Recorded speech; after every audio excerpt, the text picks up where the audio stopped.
सर्वांना hi hello नमस्कार. तर आज माझी तयारी चाललेली आहे की थालीपीठची भाजणी किंवा धपाट्याचं पीठ आपण बनवतो त्याची भाजणी कशी बनवायची ते. तर तुम्ही बघू शकता इथं मी पीठ घेतले, हरभरा डाळ 1 वाटी घेतली आहे, नाचणी 1 वाटी घेतली आहे आणि ते मी भाजून ठेवलं आहे. आता इथे माझे गहू भाजायचे सुरू आहेत. गहू मी 2 वाटी घेतलेले आहेत. तर मी एकदम हे घेतलेलं नाही, तर ज्वारी 1 वाटी घेतलेली आहे.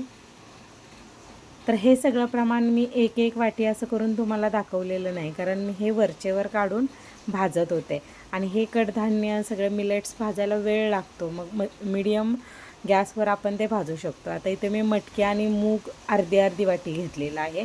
तर हे सगळं मी चांगलं खमंग मीडियम गॅसवर भाजून घेते. ते भाजण्यासाठी वेळ लागू शकतो, पण आपण तो गॅस फास्टही करायचा नाही आणि एकदम स्लोही ठेवायचा नाही. तर मीडियम गॅसवर हे मस्त आचेवर भाजून निघतं. आता इथे मी तांदूळ 1 वाटी घेतलेला आहे, त्याचबरोबर इथे बाजरी 1 वाटी घेतली आहे.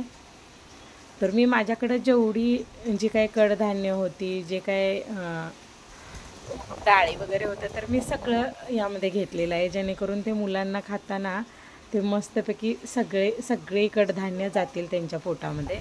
इथे मी 1 वाटी उडीद डाळही घेतलेली आहे सालीसहित. तर इथे मी मटकी आणि मूग ती अर्धी अर्धी वाटी असल्यामुळे ते एकत्र भाजून घेतला. पण गहू ज्वारी हे मात्र भाजून घेताना मला हे 2-2 बॅचमध्ये भाजून घ्यावं लागलं. आता इथे मी तूर डाळ पण अर्धी वाटी घेतलेली. अशा प्रकारे जर आपण सगळं भाजून जर पीठ बनवून ठेवलं तर ते थालीपीठ खूप टेस्टी लागतं आणि मग आपल्यालाही दह्याबरोबर वगैरे कसंही खाता येतं.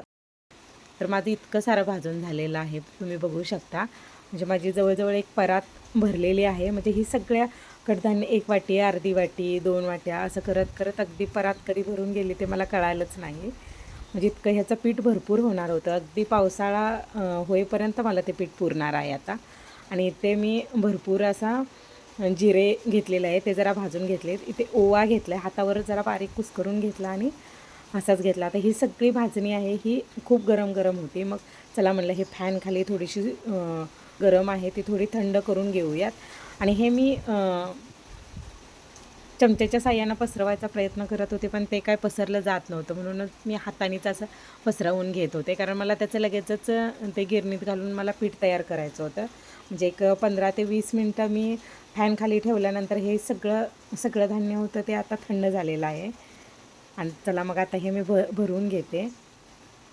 आणि हे थालीपीठ आपण मिक्स पिठाचं करण्यापेक्षा हे जर असं भाजून जर गिरणीतून दळून आणलं तर ते खूप मस्त आणि टेस्टी लागतं. व्हिडिओ आवडला तर लाईक करा, शेअर करा आणि सबस्क्राईब करायला विसरू नका. तर अशा प्रकारे आपलं भाजणीचं पीठ तयार झालेलं आहे आणि ते इतकं झालेलं आहे बघा. हा डबा भरून माझं पीठ तयार झालेलं आहे.